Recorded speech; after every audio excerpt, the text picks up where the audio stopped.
بعض اوقات آپ دیکھتے ہیں کہ بڑے بڑے لوگوں کی اولاد بھی راستے سے ہٹ جاتی ہے.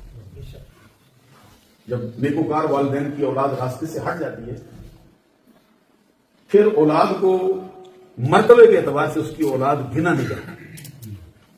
کہتے نہیں یہ ان کا نہیں ہوتا تو اسی کا ہے، نسخہ اس کا ہے، اسی کی نسل سے ہوتا ہے.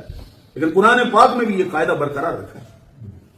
جب نوح علیہ السلام نے اللہ کی بارگاہ میں عرض کیا تھا مولا میرا بیٹا تو ہے، جواب کیا ہے؟ انہ لیس من اہلک. اس کا سادہ مطلب یہ ہے تیرا نہیں ہے، یہ تیرا نہیں. تو آگے سے پھر سوال ہے، سراپا ہے، سوال ہوتے ہیں کیوں میرا نہیں؟ میرا ہی تو ہے. جواب میں ایک بات فرما، انہ عمل غیر صالح. اس لیے تیرا نہیں کہ تیرے جیسے اعمال نہیں رہے، اس لیے تیرا نہیں کہ تیرے راستے پہ نہیں چلا.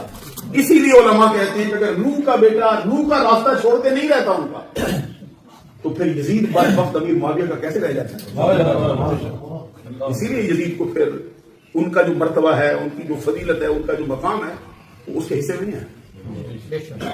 وہ بیٹا جو اپنے والدین کے راستے پہ چلتا ہے، اللہ تعالیٰ ان کے والدین کی نیکیوں کی برکت اس بچے کو بھی عطا کر دیتا ہے. اس دنیا میں بھی دیتا ہے، آخرت میں بھی دیتا ہے.